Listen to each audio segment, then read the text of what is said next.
ఒక వార్త వచ్చింది సార్, కేసీఆర్ త్వరలో అసెంబ్లీకి రాబోతున్నాడు, కానీ ఒక క్షమాపణ లెటర్ ఇస్తేనే రేవంత్ రెడ్డి అసెంబ్లీలో ఉన్నప్పుడు కేసీఆర్ అడుగు పెట్టాలి. సార్ పాలమూరుకి అన్యాయం విషయంలో ఏం జరుగుతుంది నిజంగా? కేసీఆర్ గారు ఎవరు అన్యాయం చేస్తున్నారు? పాలమూరుకి అన్యాయం చేస్తున్నారు చంద్రబాబు నాయుడు. నీటి వాటాల విషయంలో, పక్క రాష్ట్ర దోపిడీ విషయంలో మాత్రం ఒక ఉద్యమంలా తీసుకెళ్తానికి కేసీఆర్ అంటారు. ఒక సామెత తయారు చేసిన ఉద్యమంలో తెలంగాణ కోపం తెల్లారదాకా ఉండదు. కేసీఆర్కి ఒక మంచి లక్షణం ఉంది, ఆయన ఎవ్వరు లేకుండా బ్రేక్ఫాస్ట్ చేయడు, లంచ్ చేయడు, డిన్నర్ చేయడు. ఇప్పుడు ఏం చేయాలంటే ఆయన బ్రేక్ఫాస్ట్ ఉద్యమకాలతో చేయాలి. ఓటర్లను అలా వాళ్ళ అభిప్రాయాన్ని తిట్టడం కరెక్టేనా? మెజారిటీ ఓటర్లు చెప్తూ కొట్టుకోమని, మీరు కాంగ్రెస్ కోటేసినందుకు చెప్తూ కొట్టుకోమని చెప్పిన నిగ్గదీసి అడుగు ఈ సిగ్గులేని జనాన్ని, అగ్గితోడి కడుగు ఈ సమాజ జీవచ్చనాన్ని, మారదు లోకం మారదు కాలం. నమస్తే, వెల్కమ్ టు దిశా టీవీ. ప్రస్తుతం మనతో పాటు తెలంగాణ ఉద్యమకారులు అలాగే పొలిటికల్ అనలిస్ట్ వి ప్రకాష్ గారు ఉన్నారు. తెలంగాణ రాష్ట్రంలో జరుగుతున్న తాజా పరిణామాలు అలాగే కేసీఆర్ గారి ప్రెస్ మీట్, వారు మాట్లాడిన అంశాలు, తదనంతరం జరుగుతున్న అంశాలపైన వారి అభిప్రాయం తెలుసుకుందాం. సార్ నమస్కారం. సార్ నమస్తే. సార్, కేసీఆర్ గారిని విమర్శించడంలోనూ పొగడ్డంలోనూ మిమ్మల్ని మించడం లేరు, మీకు ఆ ప్రాధాన్యత, ఆ క్రెడిబిలిటీ ఉంది. కేసీఆర్ గారిని చాలా రోజుల తర్వాత తెలంగాణ భవన్ రావడాన్ని, అలాగే ఆ ప్రెస్ మీట్ నిర్వహించిన మొత్తం ఉద్దేశం, ఆయన హావభావాలు కానీ ఆయన ప్రెస్ మీట్కి వచ్చిన విధానం, అవన్నీ చూస్తుంటే ఒక కేసీఆర్ గారి అత్యంత ఇష్టపడే వ్యక్తిగా ఏం చెప్తారు? అంటే ఆయన హ్యాపీగా లేరు అనేది అర్థమైంది. జరుగుతున్న పరిణామాల పట్ల చాలా అసహనంగా కూడా ఉన్నారు. ఎందుకంటే అది ఒక ధర్మాగ్రహమే. ఇవాళ రేవంత్ రెడ్డి పాలన మీద ఆయన మాట్లాడిన మాటలు కానీ, అప్పుడప్పుడు ఆయన లోపల వచ్చిన ఆవేశం కానీ, ఒకటి రెండు మాటలు నోరు జారడం కానీ, ఇవన్నీ కూడా ఏంటంటే ఒక ధర్మాగ్రహం అని నేను అనుకుంటాను. ఎందుకంటే తను నిర్మాణాలు చేశారు, వీళ్ళేమో విధ్వంసాలు చేస్తున్నారు. ఒక మాట చెప్పాలంటే సమైక్య రాష్ట్రంలో సమైక్య పాలకులు చేసిన దానికంటే కూడా ఘోరంగా తయారైంది తెలంగాణ 2 సంవత్సరాలు. కేసీఆర్ మీద విమర్శలు ఎందుకు చేస్తాను అంటే వ్యక్తిగత విషయాలలో నేను చాలా డిఫర్ అవుతాను ఆయనతో. ఆయన తప్పులు చేయలేదని నేను అన్నా, తప్పులు జరిగినాయి. ఆయన తప్పులు ఒప్పుకోవడంలో మొదటి ఉంది కూడా మీరే. నేను ఒకటే అంటాను, అంటే వ్యక్తిగతంగా ఆయన కొన్ని బలహీనతలు ఉండే, ఆయన కొన్ని తప్పులు చేశాడు, ఎవరైనా చేస్తారు. పరిపూర్ణుడు ఎవడు కాదు, ఏ మనిషి పరిపూర్ణుడు కాదు. కానీ తెలంగాణ కోణం నుంచి చూసినప్పుడు ఆయన చేసినంత మంచి ఎవరు చేయాలి ఇప్పటిదాకా. ఈ గడ్డను పరిపాలించిన ఎంతో మంది ముఖ్యమంత్రులు ఉన్నారు, బట్ ఎవరు కూడా ఈయనలాగా పరిపాలన చేయలేదు. ఎందుకంటే ప్రతి ఒక్కరి బాధలు, ప్రతి ఒక్కరి కష్టాలను గమనించి అందరికీ ఎవరికి ఏం కావాలనో వాళ్ళకి అవి ఇచ్చాడు. ఆయన ఇవ్వాలనుకున్నాడు, కొంతవరకు చేయగలిగాడు, కొంతవరకు చేయలేకపోయాడు. బట్ ఆయనకున్న ఆ ప్రేమ కానీ, ఆ కన్సర్న్ కానీ వేరే వాళ్ళకి లేదు. వ్యక్తిగతంగా లోపాలని లేవని నేను అన్నా, బట్ అవి ముఖ్యం కాదు మనకి. ఎందుకంటే సూర్యుడిని చూపెడితే ఏళ్ళు చూడద్దు, సూర్యుడినే చూడాలి. ఏళ్ళు చూసేవాడు మూర్ఖుడు. అట్లా కొంతమంది ఆయన వ్యక్తిగత విషయాలనే తప్పులు వెతికి ఆయనను బ్లేమ్ చేయడానికి చూస్తారు. నేనేంటంటే గోసపడ్డ తెలంగాణ ప్రజల ఆ బాధను పట్టించుకున్నాడు, చేయగలిగినంత చేసిండు. సార్, ఆయన హావభావాలు కానీ, ఆయన చాలా రోజుల తర్వాత కూడా ఆయన చెప్పే స్పీచ్, అంటే కేసీఆర్ ప్రెస్ మీట్ అంటే ఒక చాలా ప్రాధాన్యత ఉంటుంది చాలామందికి. సో ఆయన వచ్చిన విధానము, చెప్పిన విధానం గమనించినప్పుడు ఒకసారి మీరు అనలైజ్ చేస్తే ఏం చెప్తారు? ఇందాక అన్నది అనేది లోపల ఒక ఆగ్రహం ఉన్నది, ఒక బాధ ఉన్నది, ఒక ఆవేశం ఉన్నది. ఆయన మాటల్లో ప్రతిధ్వనించింది. రెండవ, తెలంగాణలో జరుగుతున్న నష్టాన్ని కూడా ఆయన విడమర్చి చెప్పాడు. ఈ ప్రభుత్వం చేస్తున్న తప్పులను కూడా ఎత్తి చూపెట్టాడు. బట్ ఎంతమంది దాన్ని సరిగ్గా అర్థం చేసుకుంటారో మనకు తెలియదు. కానీ కాంగ్రెస్ కానీ బీజేపీ కానీ ఏమంటుందంటే బీఆర్ఎస్ పార్టీ శ్రేణులను ఉత్తేజపరచడానికి వచ్చాడు, అలాగే ఇటు కేటీఆర్తోని హరీష్ రావుతో ఇక వాళ్ళ శక్తి సరిపోదు, అందుకోసం ఇక నేనే రంగంలోకి దిగాల్సిందే, లేకపోతే మాత్రం పార్టీ బతికే పరిస్థితి లేదని ఒక నిర్ణయానికి వచ్చి ఒక రకంగా కేటీఆర్ హరీష్ రావే ఇక కేసీఆర్ను బయటికి తీసుకొచ్చి రావాల్సిన పరిస్థితి వచ్చిందని కూడా మాట్లాడుతున్నారు. ఇప్పుడు వాళ్ళు మాట్లాడే మాటలు రకరకాలు ఉంటాయి. బీజేపీ అయినా కాంగ్రెస్ అయినా వాళ్ళ సొంత ప్రయోజనాలను దృష్టిలో పెట్టుకొని ఈ పార్టీ బలహీన పడుతుంది, అందుకని ఆయన మళ్ళీ ఆక్సిజన్ ఎక్కేయడానికి వచ్చాడని ఏదో మాట్లాడతారు. నేను దాన్ని నమ్మడం లేదు. ఆయన ఏంటంటే 2 సంవత్సరాలు ఓపిక పట్టాడు. ఈ 2 సంవత్సరాల్లో 2 సార్లు బయటకు వచ్చాడు. ఒకసారేమో పార్లమెంట్ ఎన్నికలు తప్పనిసరి కాబట్టి వచ్చాడు ఆయన. ఓకే. రెండోసారి అప్పుడు మాట్లాడలే కాబట్టి మాట్లాడాడు. రెండోసారి ఏంటంటే పార్టీ సభలు పెట్టుకున్నాడు కాబట్టి ఒకసారి వచ్చాడు. ఈ 2 సంవత్సరాలు సమయం ఇవ్వాలనుకున్నాడు రేవంత్ రెడ్డికి. ఎందుకంటే ఆయన ముందర రేవంత్ రెడ్డి చాలా చిన్న పిల్లోడు. ఏ రకంగా చూసినా వయసు రీత్యా కావచ్చు, లేకుంటే అనుభవ రీత్యా కావచ్చు, ఎన్నడూ మంత్రి కాని వ్యక్తి ముఖ్యమంత్రి అయ్యాడు. సరే ప్రజలు తీర్పిచ్చారు, గౌరవించుదాం, చూద్దాం. ఆయన ఎన్నన్నా కూడా ఆయన బయటికి రాలేదు, ఆయన గురించి మాట్లాడలేదు, ఆయన బూతులు తిట్టడం మాట్లాడలేదు, స్పందించలేదు.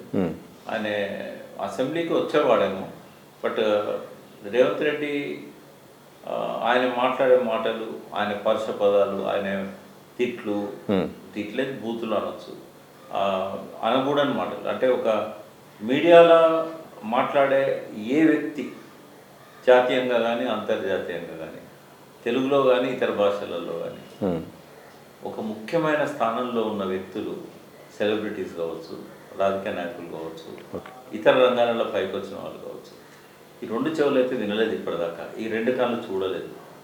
అంత బూతులు కానీ, అంటే ఒక చెప్రాసి మాట్లాడే భాష, చెప్రాసులను తక్కువ చేస్తానని కాదు, వాళ్ళు కొంచెం తక్కువ చదువుకుంటారు, నోటికి కోపం వచ్చినప్పుడు ఆ ఆవేశంతో బూతులు తిడతారు.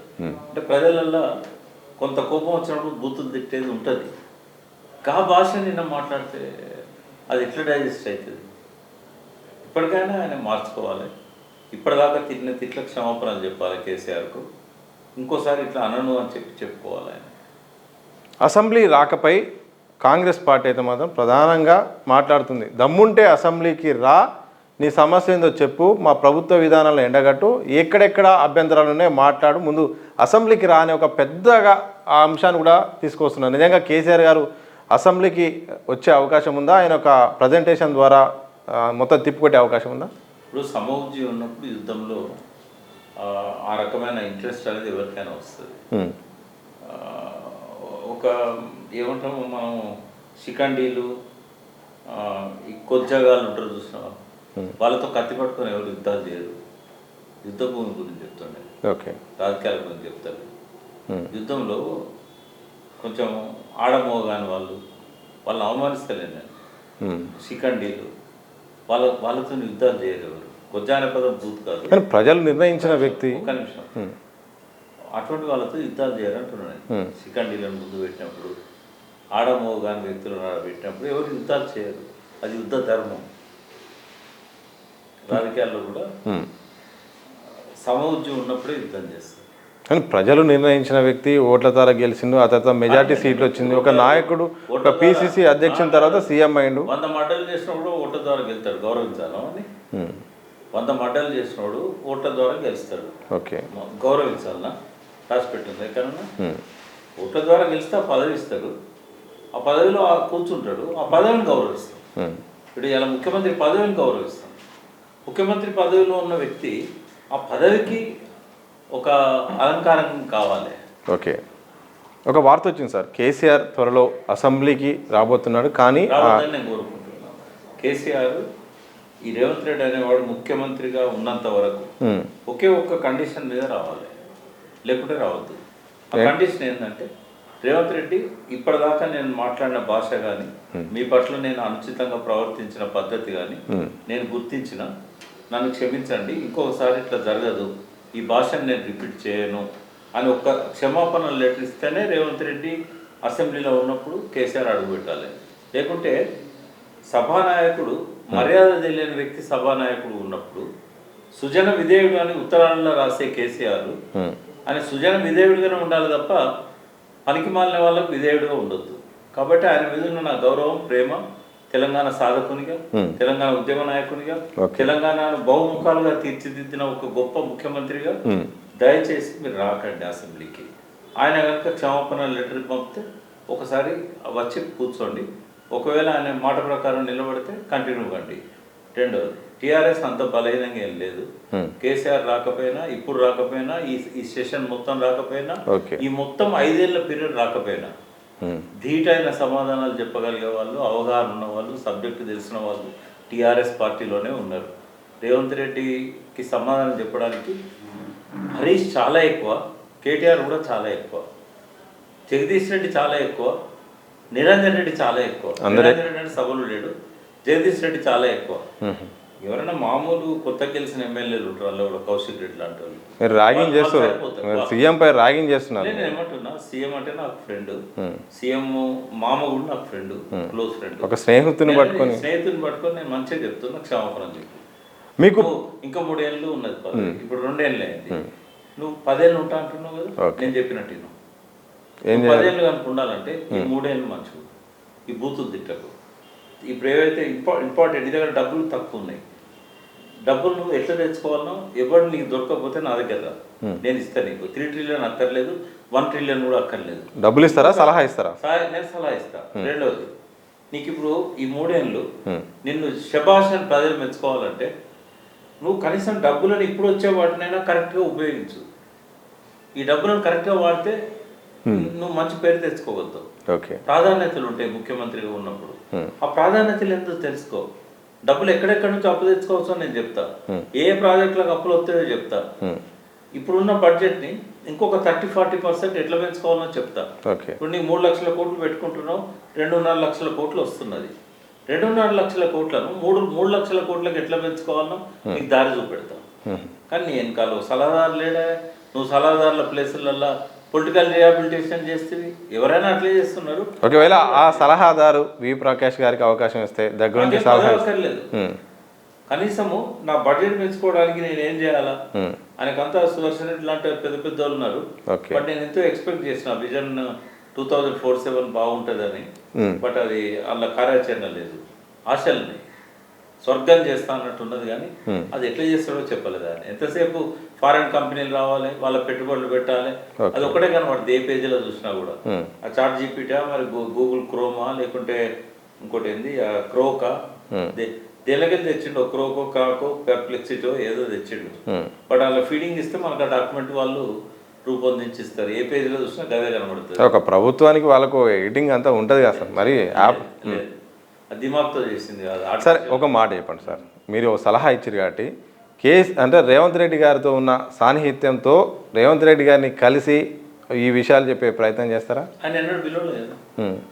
మీకు మీరైనా ఏమన్నా ఆయన పిలిచి ఈ విషయాలలో మీ థాట్స్ ఏంటి చెప్పండి అని తీసుకోపోని ఓకే అడిగిండు. ఆయన అడగలేదు. ఇప్పుడు ఆయన ఎంతసేపు ఆయన చేస్తున్నదో నాకు నచ్చలేదు. ఆ పద్ధతి నచ్చినప్పుడు పిలిచి కన్విన్స్ చేసుకోవాలి కదా. ఓకే, నాకేంటంటే తెలంగాణ మనిషిని, నేను కేసీఆర్ మనిషిని కాదు, కేటీఆర్ మనిషిని కాదు, హరీష్ మనిషిని కాదు, ఇవ్వల మనిషిని కాదు. నాకు తెలంగాణ అంటే ప్రేమ, తెలంగాణ అంటే బాధ, తెలంగాణ గోస్ అంటే దాన్ని పరిష్కరించడానికి ఆలోచనలు చేస్తా, తెలంగాణ బాగుపడాలనుకుంటా. ఎవరు పరిపాలిస్తున్నారు నాకెందుకు, అది ఏ పార్టీ అయితే నాకేంది. పరిపాలించేవాడు తెలంగాణ ప్రజల బాధలను పరిష్కరించాలని కోరుకునే వ్యక్తి. తెలంగాణ వాయిస్గా ఉంటా, తెలంగాణ ప్రజల వాయిస్గా ఉంటా. తెలంగాణ ప్రజల కోపం వచ్చినప్పుడు నాకు కోపం వస్తుంది. తెలంగాణ ప్రజలు బూతులు తిట్టాల్సి వచ్చినప్పుడు నేను కూడా ఒక్కోసారి నోరు జారుతుంటా. తెలంగాణ ఆవేశమే నా ఆవేశం. సో ఇదే సందర్భంలో రైతుల గురించి ఒక అంశం తెరపైకి వస్తుంది. మొన్న కేసీఆర్ గారు కూడా మాట్లాడారు. యూరియా బుక్ చేయాలంటే యాప్ అనే విధానం పట్ల ఆయన వ్యతిరేకించారు. ఇప్పుడు ప్రభుత్వం కూడా ఆ యాప్ను అయితే రన్ చేస్తుంది. ఆ పద్ధతి సరైన విధంగా నడుస్తుందా, సరైన పద్ధతేనా, అది ఉపయోగపడుతుందా లేదా? నేను ఇంటర్వ్యూ అయ్యేటప్పుడు రివర్స్ కూడా ప్రశ్నలు అడుగుతాను. నువ్వు గ్రామాలకు వెళ్ళి వచ్చినావు కదా, నీకు ఎట్లా అనిపిస్తుంది? ఒక సాధారణ గ్రామీణ వ్యక్తి ఆ యాప్ను డౌన్లోడ్ చేసుకొని ఫోన్లో ఆర్డర్ పెట్టగలుగుతారా? లేదు. పెట్టినప్పుడు మరి అదే విమర్శలకు గురవుతుంది. యూజర్ ఫ్రెండ్లీగా ఉండాలి. అంటే ఇప్పుడు యాప్ దాకా ప్రజల చైతన్యం ఎదగలేదు. వాళ్ళు ఎంతసేపు ఏంటంటే మెసేజ్ ఇచ్చుడు. ఇంకా చాలా మంది 90%. ఇంకోటి నేను పేరు చెప్పాను కానీ గత టీఆర్ఎస్ ప్రభుత్వంలో ఒక క్యాబినెట్ మంత్రి అన్న మీరు ఒక మెసేజ్ పెట్టండి లేదా లొకేషన్ షేర్ చేయండి అంటే, అన్న నువ్వు ఏమన్నా అనుకోవే, నాకు ఈ మెసేజ్ పెట్టరాదు, నాకు ఈ లొకేషన్ షేర్ చేయరాదు అన్నాడు. ఒక మంత్రి స్థాయి ఉన్న వ్యక్తి తెలియని పరిస్థితి. చాలా చదువుకున్నాడు. మళ్ళీ క్యాబినెట్ మంత్రి ఇళ్ళనే కాదు, చాలా ప్రభుత్వాల క్యాబినెట్ మంత్రి. పేరు చెప్పే సాహసం చేస్తారా? పేరు చెప్పాను. ఇప్పుడు లేట్ టీఆర్ఎస్ లో. అయితే నేనేమంటున్నా అంటే, అంత పెద్ద మంత్రి ఆయనకు లొకేషన్ పెట్టరాదు, ఆయన మెసేజ్ చేయరాదు అన్నాడు. అంటే ఇక రైతులు. సార్, కేసీఆర్ గారు కొన్ని అంశాలు మాట్లాడారు. 2 ఏళ్ళు మీకు టైం ఇచ్చాను, 2 ఏళ్ల తర్వాత ఇక ఇవ్వాల్సిన టైం అయిపోయింది. ఇప్పుడు నేను ప్రజల్లో ఉంటా, ఒక్కొక్క అంశాన్ని బయట పెడతాను కూడా మాట్లాడి. నిజంగా ఆయన ఇచ్చిన టైం పైన ఒక చర్చ. మరోవైపు కేసీఆర్ గారు రెగ్యులర్గా వస్తే బాగుంటుందని కొంతమంది కోరుకుంటున్నారు. ఇది ప్రకటనల వరకే పరిమితం అవుతున్నారు. రావద్దని కోరుకున్న వాళ్ళు ఎవరు ఉన్నారా? నేను ఒక్కరిని. ఓకే, అంటే వాళ్ళ పార్టీలో ఎమ్మెల్యేల దగ్గర నుంచి కేటీఆర్ దాకా కూడా ఆయన రావద్దని కోరుకోకపోవచ్చు. నేను రావద్దని అంటున్నా. ప్రజలకు కూడా రావద్దంటారా? ప్రజలకు కాదు, అసెంబ్లీకి వదిలేద్దాం. ప్రజల్లోకి రాకపోతే తప్పవుతుంది. ఆయన ప్రజలకు ఇదివరకు ఏదైతే 2 సంవత్సరాలు ప్రజలకు దూరంగా ఉన్నాడు, ఇప్పుడు కనుక అట్లుంటే అది క్షమించారని నేరమైంది. అందుకే ఎజెండా ఫిక్స్ చేద్దామని 2 రోజుల ముందు నేను ఒక వ్యాసంలో రాసిన. జలసాధన ఉద్యమం 2.0 కావాలి ఇప్పుడు, ఇవాళ అవసరం అది అని మీడియాలో కూడా చెప్పినాను. ఇవాళ ఆయన కనుక వచ్చి గ్రామాన రైతులను చైతన్యవంతులను చేయకపోతే ఈ దోపిడీ ఇట్లా జరుగుతుంది. చెక్ డ్యామ్లను పేల్స్తూనే ఉంటారు, మేడిగడ్డ లాంటి దాన్ని కూడా పేల్చిండు. ఆయన చేసింది ఏది మిగలదు. కనీసం ప్రజల కోసం రాకపోయినా ఆయన చేసిన మంచి పనులను కాపాడుకోవడానికైనా ఆయన రావాలి. వస్తాడు అనుకుంటున్నారా రెగ్యులర్గా? మామూలుగా కేసీఆర్ కనుక మీకు బాగా తెలుసు, మీకు ఒకసారి కనిపిస్తాడు, ఆ తర్వాత మళ్ళీ ఖచ్చితంగా వస్తాడు, నాకు నమ్మకం. ఈసారి ఖచ్చితంగా వస్తాడు, నాకు నమ్మకం ఉంది. ఆయన ప్రజల మధ్య ఖచ్చితంగా వస్తాడు. ఓకే, ఎలాంటి అంటే సార్ ఆయన మాట్లాడిన దాన్ని అయితే ప్రతిపక్షాలు కానీ ప్రధానంగా ఏమంటున్నాయంటే, నీటి అంశాన్ని తీసుకొచ్చి 2 రాష్ట్రాల మధ్య విద్వేషాలు రెచ్చగొట్టి, ప్రాంతీయ విద్వేషాలు రెచ్చగొట్టి, ఒక తెలంగాణ తరహా ఉద్యమాన్ని రెచ్చగొట్టే ఒక ఎమోషన్ సెంటిమెంట్ రెచ్చగొట్టడానికి ఈ అంశాన్ని ఆయన తెరపైకి తీసుకొస్తున్నారనేది ప్రధానమైన ఆరోపణ. వాళ్ళు చెప్పిన దానిలో సగం నిజం ఉన్నది.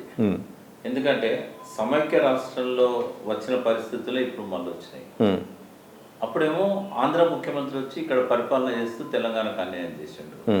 ఇప్పుడు ఆంధ్ర ముఖ్యమంత్రి చేతిలో ఒక కీలుబొమ్మ వచ్చి ఇక్కడ పరిపాలన చేస్తూ ఆయన రిమోట్ ఏమో అమరావతిలో ఉంటుంది, ఇక్కడనేమో యాక్టింగ్ ఉంటుంది. ఆ పరిస్థితి ఉందా సార్? నిజంగా 100% ఉంది, 99% కాదు, 100కు 100%. నేను శిష్యుని కాదు సహచరుణ్ణి సమవుజ్జిందని ఆయన చెప్తున్నారు. 2 రాష్ట్రాల ముఖ్యమంత్రులు సహచరులనే అంటారు. కానీ ఆ సహచరుడు ముఖ్యమంత్రి సహచరుడుగా కావడానికి వెనకాల ఎవరున్నారంటే తెలంగాణలో ఒక 5 ఏళ్ల పిల్లోడి దగ్గర నుంచి కాటికి పోయే మనిషి కూడా చెప్తారు.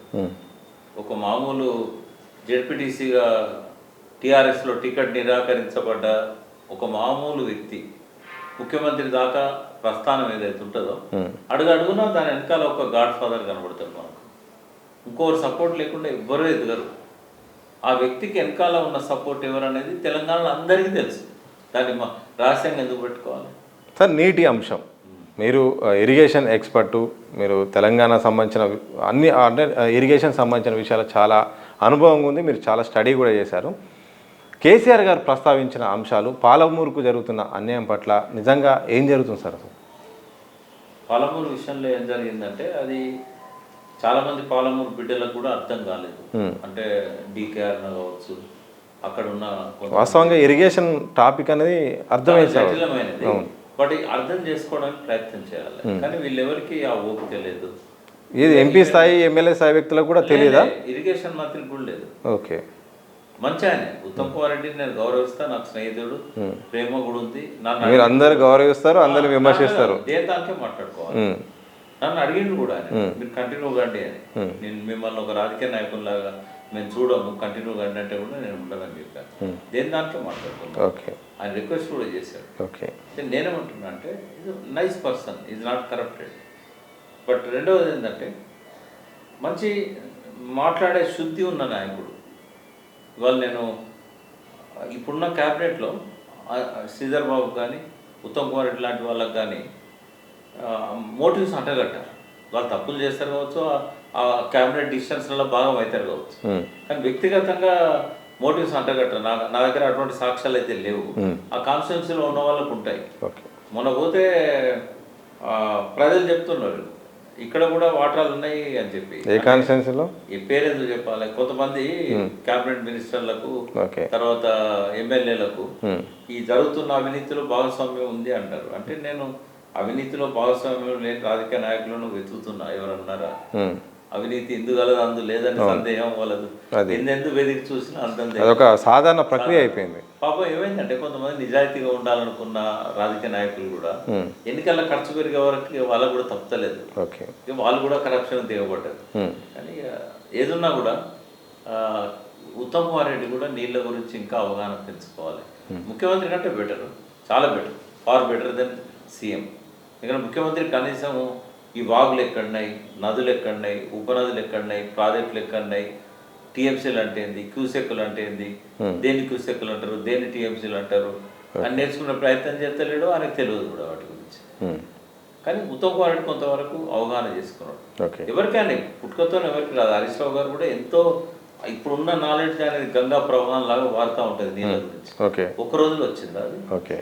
ఆయన ఉద్యమకారుడు ఉన్నప్పుడు మాలాంటి వాళ్ళతో, విద్యాసాగర్ రావు లాంటి వాళ్ళతో కూర్చొని విషయాలన్నీ తెలుసుకొని ఒక్కొక్క మెట్టు ఎక్కుకుంటా ఇవాళ నిష్ణాతుడు అయిపోయింది ఇరిగేషన్ డిపార్ట్మెంట్. 5 ఏళ్ళు ఆయన ముఖ్యమంత్రి, మన ఇరిగేషన్ మంత్రి ఉన్నప్పుడు పూర్తి అవగాహన సంపాదించుకున్నాడు. ఉత్తమ్ కుమార్ రెడ్డి కూడా బిగినింగ్ ఇది. ఆయన ఎన్నడూ ఇరిగేషన్ మినిస్టర్గా లేడు. నేర్చుకోవాలి, తెలుసుకోవాలి, జరిగే తప్పులను అర్థం చేసుకోవాలి, కొన్ని తప్పులను ఒప్పుకోకపోయినా కూడా సరిదిద్దుకునే ప్రయత్నం చేయాలి. కానీ జరగట్లేదు. ఆయన చేతిలో కూడా ఏం లేదు. ఎందుకంటే ఆయన ముఖ్యమంత్రి కాడు కదా. కావాలనుకున్న వ్యక్తి కావాలనుకున్నాడు కానీ ముఖ్యమంత్రి అయినప్పుడు ఆయన అనుకున్నది చేస్తాడు కావచ్చు. సార్, పాలమూరుకి అన్యాయం విషయంలో ఏం జరుగుతుంది నిజంగా? కేసీఆర్ గారు ఎవరు అన్యాయం చేస్తున్నారు? పాలమూరుకి అన్యాయం చేస్తున్నారు చంద్రబాబు నాయుడు. ఇంతకుముందేమో ఆయన కేసీఆర్ అన్నప్పుడు ఆడ కూర్చొని అన్యాయం చేసేవాడు. ఇప్పుడు రేవంత్ రెడ్డి ద్వారా ఇక్కడ స్వయంగా అన్యాయంలో రేవంత్ రెడ్డి భాగస్వామ్యం చేశాడు. ఉంటుంది ఆయన పాలమూరులో పుట్టిన కదా, కొంత చేసుకోవాలని ఉంటుంది. కానీ అక్కడ చంద్రబాబు నాయుడు చేయలేడు కదా. రేవంత్ రెడ్డి అనుకున్నట్టు పాలన చేయలేడు. ఇక్కడ ఆయన అనుకున్నది ఇక్కడ పూర్తి స్థాయిలో అమలు చేయలేడు, ఏ స్థాయిలో అమలు చేయలేడు. అందుకే ఆయన ఏం చేసిండు, పాలమూరు వస్తుందో రాదు అని ఆ కొడంగల్కు లింక్ కట్ చేసి ఆ దూరాల నుంచి పెట్టుకున్నాడు. ఎందుకంటే ఈ చంద్రబాబు నాయుడు అడ్డుపడితే నేను చేయలేను దీన్ని. ఎందుకంటే చంద్రబాబు నాయుడు ఇవాళ ఈయన మీద పెత్తనం చేస్తున్నాడు, మోడీ మీద పెత్తనం చేస్తున్నాడు.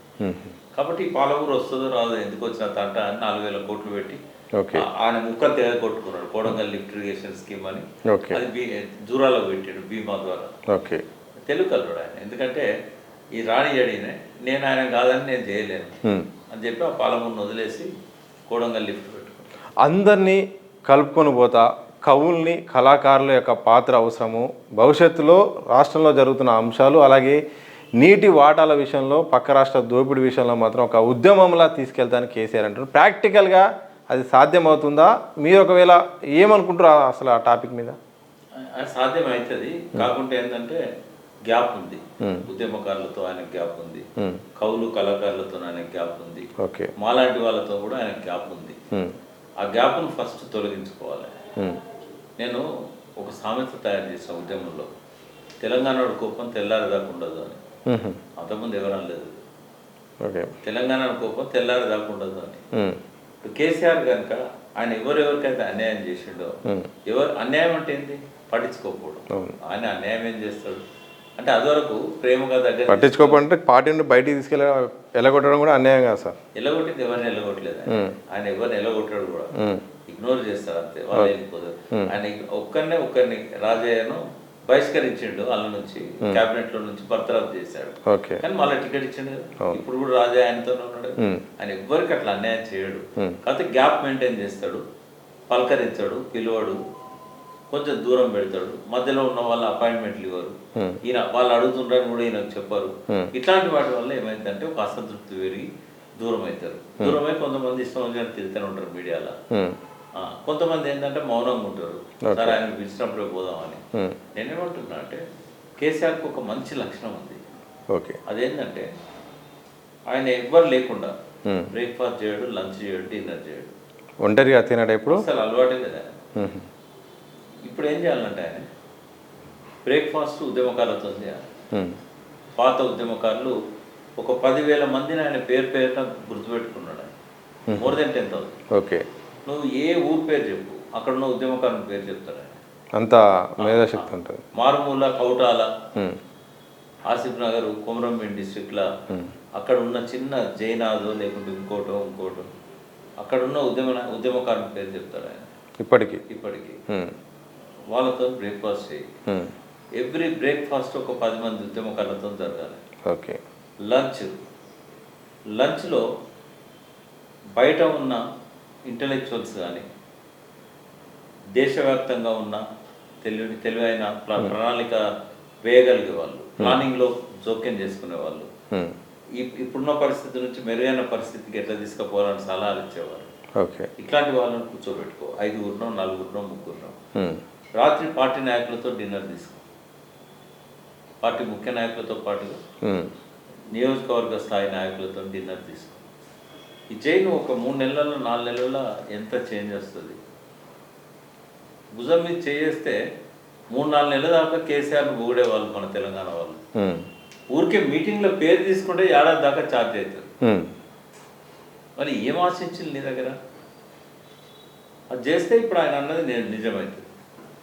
అదేం చేయకుండా నేను ఉద్యమంలోకి వెళ్తా అంటే పార్టీ తరఫున కొంతమంది వస్తారు తప్ప ఉద్యమకారులు దూరాన్ని నుంచి చూస్తుంటారు ఎట్లుంటాడు కేసీఆర్ ఏం చేస్తారు. అభిమానం లేదా అంటే మామూలు వ్యక్తులలో కూడా అభిమానం. నాకు చాలామంది కనీసం 2 రోజులకు ఒక్కరైనా నాకు ఫోన్ చేస్తారు. ఆఖరి శ్వాస లోపల కేసీఆర్ గారితో ఒకసారి కలవాలని ఉందని కొందరు చెప్తారు. కొందరు ఒక సెల్ఫీ దిగడానికి అవకాశం ఇవ్వండి, నా కేసీఆర్ గారితో ఒక ఫోటో దిగడానికి అవకాశం ఇవ్వని కొంతమంది అడుగుతారు.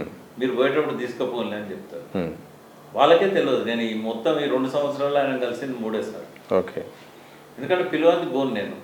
ఆయన ఏదైనా అడిగితేనే నేను మాట్లాడతాను. కనీసం పిలిచిన మీకు అపాయింట్మెంట్ వస్తుంది తర్వాత అదే మరి చూడాలి. ఎందుకంటే ఆయన కలవాలని ఉన్నా కలవనిచ్చే పరిస్థితి లేదనేది ఒక ఏముండదు. ఆయన కలవాలనుకుంటే ఎవడు ఆపలేడు. కానీ ఆయన కలవాలనుకోవడానికి ఎవరో ఒకరు అయితే చెప్పాలి కదా. అవును, అది చెప్పే వాళ్ళు ఉండాలి పక్కన. ఆయన చుట్టూ ఉన్న వాళ్ళు కూడా కొంత పెంచుకోవాలి.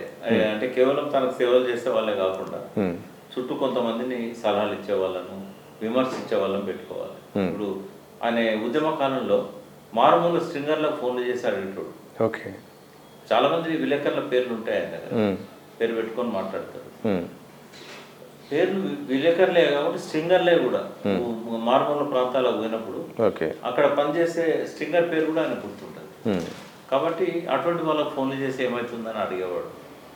ఇప్పుడు లేదు అది. కానీ అదే సార్ ఏమంటే ఫస్ట్ టర్మ్ వరకు బాగానే ఉంది, అందరితో బాగా. సెకండ్ టర్మ్ తర్వాత అసలు యాక్సెస్ అనేది కట్ అయిపోయింది. దాదాపు ఎమ్మెల్యేలు మంత్రులకు కూడా దాదాపు డైరెక్ట్ యాక్సెస్ లేని పరిస్థితి వచ్చింది.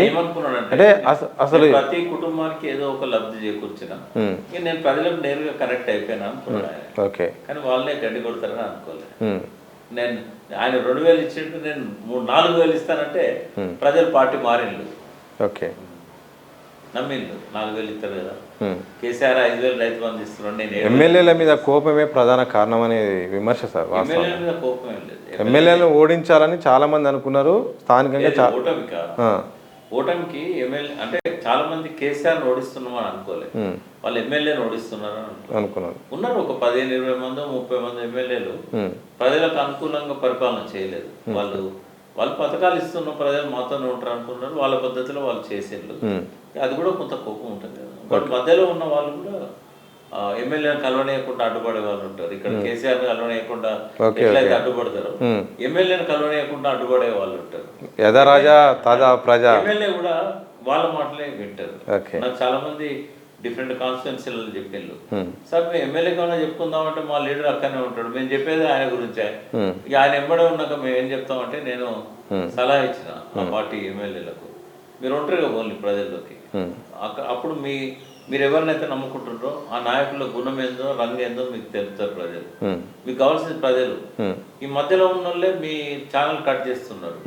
కాబట్టి మీరు ఊర్లలోకి ఎలక్షన్ ప్రచారానికి పోయేటప్పుడు ఈ మధ్యలో ఉన్న వాళ్ళని ఊరు బయట ఉండమనండి. మీరు ఒక్కరే ఊళ్ళో పోండి. పార్టీ నాయకులు పక్కకు టోటల్ ఊరు బయటనే ఉండాలి అందరు. మీతో వచ్చిన కాన్వాయి, మీతో వచ్చిన నాయకులు, మీతో వచ్చిన కార్యకర్తలు, మీరు ఒక్కరే ఊరి బయట వాళ్ళని పెట్టి ఊర్లోకి ప్రజలతో పోండి. సార్ ఒక ఎగ్జాంపుల్ చెప్తాను. మొన్న సర్పంచ్ ఎన్నికల్లో భాగంగా ఒక ఎమ్మెల్యే వచ్చాడు, ప్రచారానికి వచ్చాడు. తన బలపరిచిన వ్యక్తికి ఒక మామూలు ఎమ్మెల్యేకు సమాధానం ఒక సమస్య చెప్పుకోవడానికి అయ్యా ఎమ్మెల్యే గారు అంటుంటే ఈ పక్కనున్న నాయకులు, గ్రామస్థాయి నాయకులు పక్కకు నెట్టేశారు సార్. ఎమ్మెల్యే వెళ్ళిపోయాడు. ఇప్పుడు నేను అనేది ఏంటంటే ఎమ్మెల్యే నేరుగా ప్రజలతో సంబంధాలు పెట్టుకోవాలి. కేసీఆర్ గారు నేరుగా ఎమ్మెల్యేలతో సంబంధాలు పెట్టుకోవడంతో పాటు ఆయనకు ఇంటెలిజెన్స్ విఫలమైనప్పుడు, ఇప్పుడు ముఖ్యమంత్రి అయితే ఇంటెలిజెన్స్ ఉంటుంది, పార్టీకి కూడా ఇంటెలిజెన్స్ ఉండాలి. ఆ పార్టీ ఇంటెలిజెన్స్ డెవలప్ చేసుకోలేదు వాళ్ళు.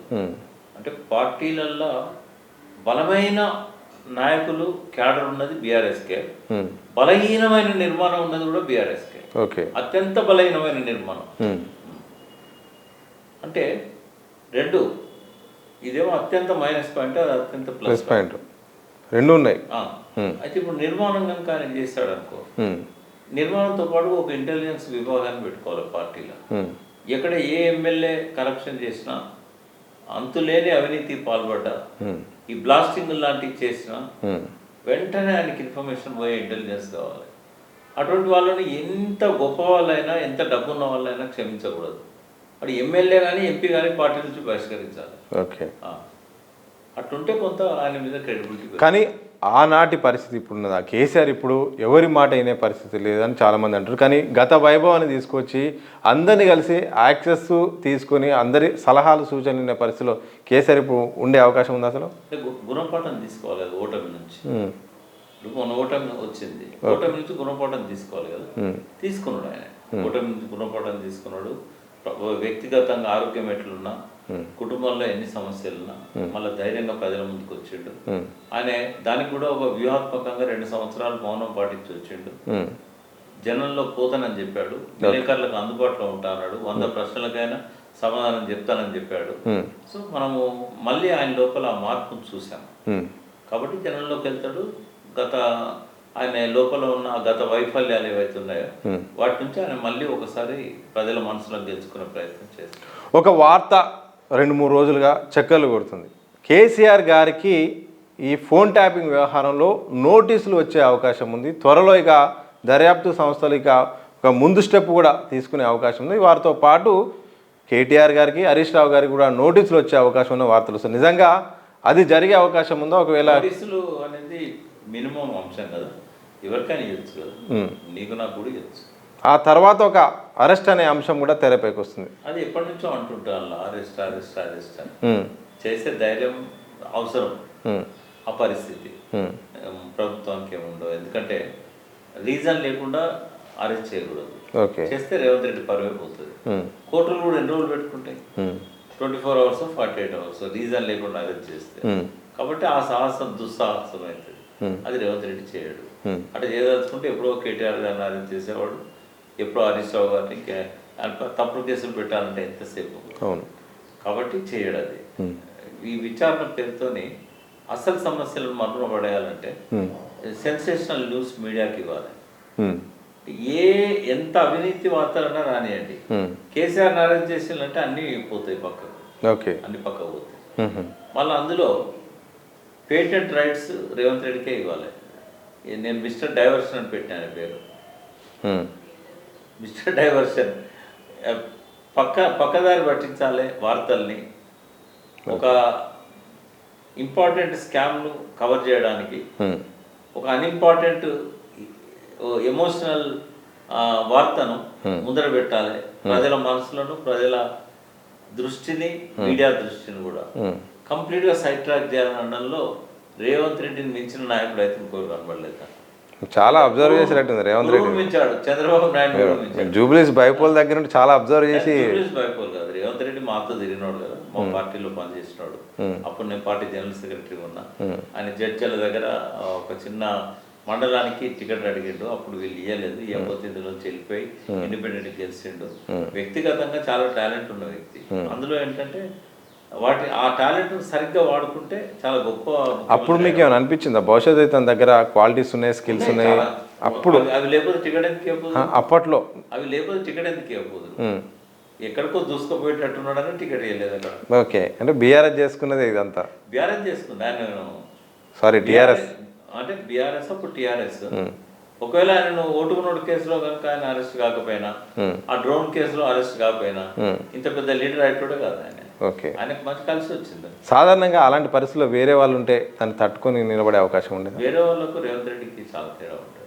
రేవంత్ రెడ్డి దగ్గర టాలెంట్ ఉంది, బట్ ఆయన దాన్ని ప్రాపర్ యూటిలైజ్ చేసుకోవట్లేదు. రాంగ్ ట్రాక్ లో తీసుకుపోతున్నాడు. ఆయన మాట్లాడరాకనా అద్భుతమైన భాషలు మాట్లాడతారు. ఆయన ప్రజలకు చూసుకోగలిగే విధంగా కేసీఆర్ ఎట్లా మాట్లాడతారో అట్లా మాట్లాడతారు. బాగా కేసీఆర్ ప్రభావం 90% ఉంటుంది ఆయన మీద. ఆయన అనుసరిస్తున్నది చంద్రబాబు నాయుడిని. ఈ టాలెంట్, కేసీఆర్ ఇచ్చిన టాలెంట్ను, కేసీఆర్ దగ్గర నుంచి ఆయన కాపీ చేసిన టాలెంట్ ఏదైతే ఉన్నదో అది ప్రజల కోసం వాడుకుంటే మంచి ముఖ్యమంత్రి అయ్యేవాడు. కేసీఆర్ నోట మొన్న టీఆర్ఎస్ అనే పదం 2-3 సార్లు వినిపించింది. వాస్తవంగా బీఆర్ఎస్ అని అందరికీ అలవాటు అయిపోయింది మనలాంటి వాళ్ళు, కానీ ఆయన మాత్రం టీఆర్ఎస్ అనే పదాన్ని వాడాడు. ఆ పదం వాడడంతో భవిష్యత్తులో అయిన పార్టీ పేరు మళ్ళీ గత వైభవం లాగా ఆ పేరు ఉంటే బాగుంటుంది సెంటిమెంట్ మార్చడానికి ఒక ఉద్దేశమా? మార్చితే బాగానే ఉండేది, బట్ ఆయన మార్చే ఆలోచనలు లేనట్టున్నాడు. నేను కూడా ఏ ఒక్క మీడియా ఇంటర్వ్యూలోనైనా టీఆర్ఎస్ అనకుండా ఇప్పటిదాకా నా ఇంటర్వ్యూలు దొరకవు. ఓకే, కొన్ని వేలు ఉంటాయి. ఎందుకంటే మా మైండ్లో ఇంకా టీఆర్ఎస్ఏ ఉంది. ఎందుకంటే ఆ పదానికి ఉన్న ప్రాధాన్యత అటువంటిది. ఒకవేళ మార్చగలిగితే దట్ ప్లస్ పాయింట్. స్వయం పార్టీ అధినేతనే మళ్ళీ టీఆర్ఎస్ అని నోటికి వచ్చేస్తుంది ఆయన. అంటే మార్చాలనుకుంటే ఎంతసేపు అది, బహుశా అక్కడ ఏమన్నా లీగల్ అడ్డిల్స్ ఏమన్నా ఉంటే కూడా ఓవర్కమ్ కావచ్చు. మరి మార్చాలనే ఆలోచన ఉందో లేదో నాకు తెలియదు, బట్ మార్చితే బాగానే ఉంటుంది. సార్, కేటీఆర్ నాయకత్వం పైన ఒక చర్చ, మరోవైపు హరీష్ రావుకి ఇద్దరి మధ్య కూడా ఒక కోల్డ్ వార్ ఉంది. అది కేసీఆర్ను ఇబ్బంది పెడుతుంది. వీళ్ళ మధ్య బయటికి చెప్పుకోలేని పరిస్థితి, ఎక్కడ ఏమవుతుందని ఒక కుటుంబ సమస్యల వల్లనే కేసీఆర్ బయటికి రావాల్సి వస్తుంది అనేది ఒక బాగా ప్రచారంలోకి వస్తుంది. వాస్తవం ఎంత, నిజం ఎంత అందులో? లేదు అందులో అసలు నిజమే లేదు. చెప్పాలి, నేను ఇదివరకు కోల్డ్ వార్ లేదు, ఇప్పుడు కూడా ఏ రకమైన ప్రచన్న యుద్ధం లేదు. ఇప్పుడు వాళ్ళిద్దరు ఒక అండర్స్టాండింగ్ తో ఉన్నారు. కేసీఆర్ ను మళ్ళీ ముఖ్యమంత్రిగా చూడాలనేది. కాబట్టి ఎటువంటి వాళ్ళ మధ్యలో 0.01% డిఫరెన్స్ కూడా లేదు. ఇద్దరు కూడా ఒక అండర్స్టాండింగ్ వచ్చారు, ఏంటంటే కేసీఆర్ గారిని మళ్ళీ ముఖ్యమంత్రిగా చూడాలి. కాబట్టి వాళ్ళ పట్ల కేసీఆర్ తలనొప్పి లేదు, కేసీఆర్ పట్ల వాళ్ళకి తలనొప్పి లేదు. వాళ్ళిద్దరి మధ్య కూడా అటువంటి విభేదాలు లేవు. పూర్తిగా ఒకరినొకరు అండర్స్టాండ్ చేసుకొని ఒకరితో ఒకరు మాట్లాడుకొని నిర్ణయాలు తీసుకుంటారు. వాళ్ళ మధ్య ఎటువంటి గ్యాప్ లేదు, పొరపొచ్చాలు లేవు. సార్, ఇన్ని అంశాలు తెరపైకి వస్తుంటే ఈ ఖైరతాబాద్ ఎమ్మెల్యే మాత్రం ఆయన దానం నాగేంద్ర అంశం ఇప్పుడు మళ్ళీ హైప్లోకి వచ్చింది. నేను కాంగ్రెస్ పార్టీలో ఉన్నా, కాంగ్రెస్ పార్టీ విజయం కోసం పనిచేస్తా, మిగతా ఫిరాయింపు ఎమ్మెల్యేలు ఏ పార్టీ నాకు తెలియదు కానీ నాది మాత్రం కాంగ్రెస్ పార్టీ అని చెప్పారు. ఒకవైపు స్పీకర్ దగ్గర విచారణ దగ్గర ఉంది. ఈ సందర్భంలో చేసిన వ్యాఖ్యలు భవిష్యత్తులో ఖైరతాబాద్కు ఉప ఎన్నికకు ఇది ఒక ఇండికేషనా? ఎప్పుడో రావాలి ఖైరతాబాద్ ఉప ఎన్నిక. వాళ్ళు టైం కోసం వెయిట్ చేస్తున్నారు. ఎందుకంటే ఆయన చెప్పాల్సిన అవసరం లేదు, బీఫామే ఉంది కదా. ఎంపీగా పోటీ చేసినప్పుడు కాంగ్రెస్ నుంచి పోటీ చేశారు. ఎలక్షన్ కమిషన్ లోపల కొన్ని లోపాలు ఉన్నాయి. ఒకవేళ కనుక ఆ లోపాలను సవరించుకుంటే ఇంకా ఎలక్షన్ కమిషన్ మంచి పాత్ర నిర్వహిస్తుంది. ఎప్పుడైతే బీఫామ్ ఆయన ఎలక్షన్ కమిషన్ దగ్గర బీఫామ్ ఇచ్చిండో టికెట్ కోసం, అక్కడ ఆయన టీఆర్ఎస్ ఎమ్మెల్యే ఉన్నాడు. ఎప్పుడైతే కాంగ్రెస్ బీఫామ్ ఇచ్చిండో నెక్స్ట్ మినిట్లో ఆయన తొలగించే రైట్ ఎలక్షన్ కమిషన్కి ఉండాలి. లేదా స్పీకర్కి లెటర్ రాసి ఈయన కాంగ్రెస్ బీఫామ్ ఇచ్చిండు కాబట్టి ఇమ్మీడియట్గా ఆయనను తొలగించండి అని చెప్పి సువమోటోగా రిజిస్టర్ చేయాలి. దానికి కౌశిక్ రెడ్డో లేదా వివేకానంద రెడ్డి అప్లై చేయాల్సిన అవసరం లేదు. అది బై డిఫాల్ట్ ఆయన ఆ రోజుతోనే ఎమ్మెల్యేషిప్ వదులుకోవాలి, పార్టీ ఫిరాయించిన దాని కింద. కానీ ఇది ఒక గుడ్డి ఎలక్షన్ కమిషన్. ఇది మోడీ గారి చేతిలో ఒక వెదురుబద్ద లాంటిది. విరిస్తే విరుగుతుంది, వంచితే వంగుతుంది, కొడితే వాదలు పెడుతుంది. నిజమేనా? ఈసీ గురించి పెద్ద చర్చ, రాహుల్ గాంధీ మొత్తం కూడా అసలు ఈ అంశాన్ని టేకప్ చేశారు. ఓట్ చోరీ జరుగుతుంది, ఈసీ కీలుబొమ్మలాగా వ్యవహరిస్తుంది. మొత్తం కూడా ఒక రాజ్యాంగ ప్రతిపత్తి గల సంస్థ ఈరోజు బీజేపీకి అనుకూలంగా ఉండడం వల్ల రిజల్ట్ మొత్తం తారుమారైపోతున్నాయి అనేది నిజమే. వాస్తవాలే, కానీ ఆయన మాట్లాడితే క్రెడిబిలిటీ ఉండదు దానికి. ఎందుకంటే ఈసీ మోడీ చేతిలో గులాంగిరి చేస్తే ఇలా రేవంత్ రెడ్డి చేతిలో గులాంగిరి చేస్తే, మళ్ళీ చెప్తున్నా, రాహుల్ గాంధీ అనేవాడు రేవంత్ రెడ్డి చేతిలో గులాంగిరి చేస్తున్నాడు. నువ్వు హామీలు ఇస్తేనే కదా తెలంగాణ ప్రజలందరూ ఒక అవకాశం ఇచ్చి గెలిపించారు. ఒక్కనాడను ముఖం చూపెట్టిండ రాహుల్ గాంధీ. నువ్వు ఫుట్బాల్ ఆటకు వస్తావు, ఇంకేదో దానికి వస్తావు, ఏదో మీటింగ్ అయితే వస్తాడు, మీడియాకి ఎందుకు ముఖం చాటేస్తున్నాడు? మీ మీడియాకు ఒక్కనాడన్న రాహుల్ గాంధీ దొరికిండ 2 yearsలో? నువ్వు హామీలు ఇచ్చినావు కదా. ప్రెస్ కాన్ఫరెన్స్ కూడా నిర్వహిస్తుంది కదా సార్, ఎక్కడ ప్రెస్ కాన్ఫరెన్స్ పెట్టిండు, ఎప్పుడు పెట్టిండు చెప్పు నాకు. ఈ 2 yearsలో ఎప్పుడు పెట్టిండు రాహుల్ గాంధీ ప్రెస్ మీట్ ఎప్పుడైంది? ఆయన దొంగతనంగా వస్తాడు, దొంగతనంగా పోతున్నాడు, మీడియాకి వెళ్తలేడు, ప్రజల ముఖం చూపెడతలేడు. ఇప్పుడు ఓట్ చోరీ అని దేశం అంతా మాట్లాడుతావు. ఇక్కడ నీ జూబ్లీహిల్స్ కాన్స్టిట్యున్సీలో ఓట్ చోరీ జరిగిందని కేటీఆర్ సాక్ష్యాధారాలతో సహా 23,000 ఓట్లు ఓట్ చోరీ జరిగిందని చెప్తే నువ్వు ఏం చేసినావు? నీ మాటకి ఏం క్రెడిబిలిటీ ఉంటుంది బయట? పార్టీ ఫిరాయింపులు నాకు నచ్చదు, మా నాయన పెట్టిన చట్టం ఇది అని చెప్తివి. మరి ఇన్ని పార్టీ ఫిరాయింపులు అవుతుంటే ఎక్కడ ఉన్నావు నువ్వు? ఎందుకు ముఖం చూపెడతలేవు, ఎందుకు మాట్లాడతలేవు? సార్ చివరిగా చెప్పండి, మీకు ఒక విచిత్రమైన పరిస్థితి, రేవంత్ రెడ్డి గారికి అత్యంత సన్నిహితులు, స్నేహపూర్వకమైన పరిస్థితి, కేసీఆర్ గారికి మీరు అత్యంత ప్రియమైన వ్యక్తి, కేసీఆర్ అంటే ఇష్టపడే వ్యక్తి, ఆయన తప్పులు చేస్తే ఒప్పుకునే వ్యక్తి. ఇద్దరికి వచ్చే 3 సంవత్సరాలే సమయం ఉంది. ఇద్దరికి ఒకవేళ మీరు సలహా సూచనలు కానీ ఇద్దరిపై జరుగుతున్న చర్చ విషయంలో మీ యొక్క అనాలిసిస్ కానీ మీరు చెప్పదలుచుకుందంటే ఏం చెప్తారు? నేను ఏమంటున్నా అంటే కేసీఆర్ వేలెత్తి చూపెట్టే విధంగా రేవంత్ రెడ్డి ప్రవర్తన ఉండకూడదు. కేసీఆర్కు ప్రశ్నించడానికి అవకాశం ఇచ్చే విధంగా ఆయన పాలన ఉండకూడదు. ఓకే, అది సాధ్యమే, అసాధ్యం కాదు. అది రేవంత్ రెడ్డి అనుకుంటే చేయగలుగుతారు.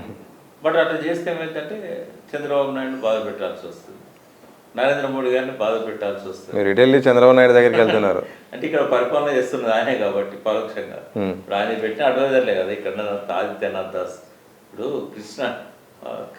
కృష్ణమ్మలు గోదావరి కృష్ణమ్మలు మన బీళ్ళను తడపాలి, పచ్చని మాగాణంలో పసిడి పంట పండాలి, ఇది కేసీఆర్ అనుకునేది.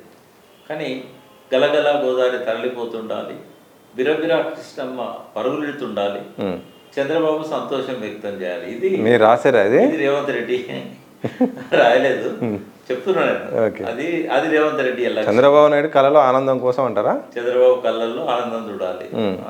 కాబట్టి చంద్రబాబు కోసం రేవంత్ రెడ్డి పరిపాలన ఉంటుంది. కేసీఆర్ ఆలోచనలేమో తెలంగాణ ప్రజల చుట్టూ ఉంటాయి. ఇద్దరు లోపల తప్పులు ఉంటాయి, అంత పరిపూర్ణమైన మనుషులేం కాదు ఇద్దరు. కానీ తెలంగాణ సాధనలో ఒక అనితర సాధ్యమైన పద్ధతిలో ఆయన చేసిన కృషి, ధైర్యంగా ఆయన కేబినెట్ పొజిషన్ అయిన డిప్యూటీ స్పీకర్ను వదిలేసి రావడము, అద్భుతమైన వ్యూహంతో ప్రతి వ్యూహాలతో ఎన్నిసార్లు పడ్డా కూడా మళ్ళీ లేచి నిలబడి ఆ తెలంగాణను అంతిమ లక్ష్యం సాధించి గమ్యాన్ని ముద్దాడిండు కేసీఆర్. ఇంకా దాని ముందట ఆయన ఎన్ని తప్పులు చేసినా బారాక్ మాఫ్, ఆ క్రెడిబిలిటీ అనేది ఎప్పటికీ పెద్ద విషయాలు కావు, ఇవన్నీ ముఖ్యమైన విషయాలు కావు. ఎందుకంటే మాకంటే ముందు పుట్టిన మా పెద్దలు, మా కాలం నాడు రాజకీయాలు చేసిన వాళ్ళు చేసిన పనులకు మేము వాళ్ళని తప్పుపట్టాం, మన తరం మొత్తం వాళ్ళని తప్పుపట్టింది. వాళ్ళు తల ఎత్తుకోలేని స్థితిలో ఉండిపోయే విధంగా మనం తప్పుపట్టాం. క్షమించమని చెప్పాం. మీరు చేసిన తప్పులను తెలంగాణ చాలా బలిదానాలు ఇవ్వాల్సి వస్తుంది మీరు చేసిన తప్పులకు. ఇలా 35,000 మంది రైతుల ఆత్మహత్యల కారణం మీరు తెలంగాణను ఆంధ్రతో కలపడం అని చెప్పి చాలా సిగ్గుపడ్డాం వాళ్ళని చూసి. కానీ కేసీఆర్ చేసిన పనికి ఇంకా 100 తరాలు గర్వపడతాయి. ఆ తెలంగాణను మీరు విముక్తి చేశారు. ఈ కోస్తాంధ్ర వలస దోపిడీ నుంచి, రాయలసీమ భూ కబ్జాల నుంచి, ఈ డామినేషన్ నుంచి మీరు మమ్మల్ని కాపాడారు. అంటే ఇంకా 50 సంవత్సరాల తర్వాత తల్లి కడుపుల్లో పడబోయే పిండం కూడా గర్వంగా తెలంగాణలో పుట్టి తల ఎత్తుకుంటుంది. కేసీఆర్ అంత గొప్ప పని చేశాడు. కాబట్టి ఆయన ఎన్ని తప్పులు చేయనియండి, తండ్రి మీద కోపం వచ్చినప్పుడు ఎట్లా కోప్పడతామో అట్లా కోప్పడతాం. తండ్రి లాంటి కోపంలో కూడా ఆయన జాతి పిత అని గుర్తించినా గుర్తించకపోయినా అందరికీ తండ్రి లాంటి వాడు. కానీ మీకు తెలుసు, ఎన్నో ఎన్నికలు చూసిన మీరు వ్యక్తులు, ప్రజల తీర్పే అంతిమం. కానీ ఇప్పటికీ బీఆర్ఎస్ పార్టీలోని కీలక నేతలంతా కూడా ప్రజలు తప్పు చేశారు, ఓటర్లు తప్పు చేశారు, ఓటర్లు ఆశపడ్డారు, ఓటర్లు మోసపోయారు, నష్టపోతున్నారు, మీరు ఇలాగే కండి అన్నట్టు కూడా ఒక శాపనార్థాలాగా తక్కువ చేసి మాట్లాడుతున్నారు కదా. ఓటర్లను అలా వాళ్ళ అభిప్రాయాన్ని తిట్టడం కరెక్టేనా? మెజారిటీ ఓటర్లు చెప్తూ కొట్టుకోమన్నా నేను, మీరు కాంగ్రెస్ కొట్టేసినందుకు చెప్తూ కొట్టుకోమని చెప్పిన. చెప్తే ఇప్పుడు చాలా మంది కొట్టుకుంటూ మాకు క్లిప్పింగ్లు పెడుతున్నారు. మీరు చెప్పింది కదా సార్, మేము చెప్పులతో కొట్టుకుంటున్నాము, బుద్ధి తక్కువైంది, మేము కాంగ్రెస్ కొట్టేసి మేము మోసపోయినాం, మేము ఆయన ఆశలు పెడితే ఆశల వలలో పడ్డాం, మేము ఆశలకు మోసపోయారా ఓటర్లు? ఆశలకు మోసపోయారు. ఎక్కువ డబ్బు వస్తే మంచిదే కదా ఎవరికైనా. 2,000 4,000 ఇస్తాను కదా. కేసీఆర్ కూడా 1,000 ఇస్తా అన్నాడు, 1,000 ఇచ్చాడు. 200 లక్షలు 1,000 2,000 చేస్తా అన్నాడు, 2,000 చేశాడు. నమ్మింది రేవంత్ రెడ్డి 4,000 చేస్తాడేమో, ఇస్తాడేమో. మహిళలు నమ్మిళ్ళు 2,500 ఇస్తానంటే, కాలేజీ పోయే అమ్మాయిలు నమ్మిళ్ళు స్కూటీలు ఇస్తామంటే, స్కాలర్షిప్లు ఇస్తామంటే అన్ని వర్గాల విద్యార్థులు నమ్మారు. అంటే అన్ని ఎక్కడ పక్కకు పెట్టేసిండు ఆయన. ఇప్పుడు నాకు ఓసుగా తినండి, నాకు డబ్బులు లేవంటాడు. అంటే బీఆర్ఎస్ వాళ్ళు ఈ వ్యాఖ్యలు చేయడంలో తప్పే లేదంటారా? ఓటర్లను తిట్టడంలో కానీ ఓటర్ల నిర్ణయం సరైనది కాదా? ఫస్ట్ వాళ్ళని వాళ్ళు చెప్పులతో కొట్టుకోమన్నాం, నేను అన్నా, వాళ్ళు అనలేదు. ఎందుకంటే వాళ్ళు ఓట్లు అడుగుతారు కాబట్టి వాళ్ళు అనలేరు కూడా. కానీ నేను ఒకటి అడగను, ఈ జీవిత కాలంలో ఎన్నడూ కూడా ఏ వ్యక్తి దగ్గర పోయి మీరు నాకు ఓటు వేయండి అని నేను అడగను.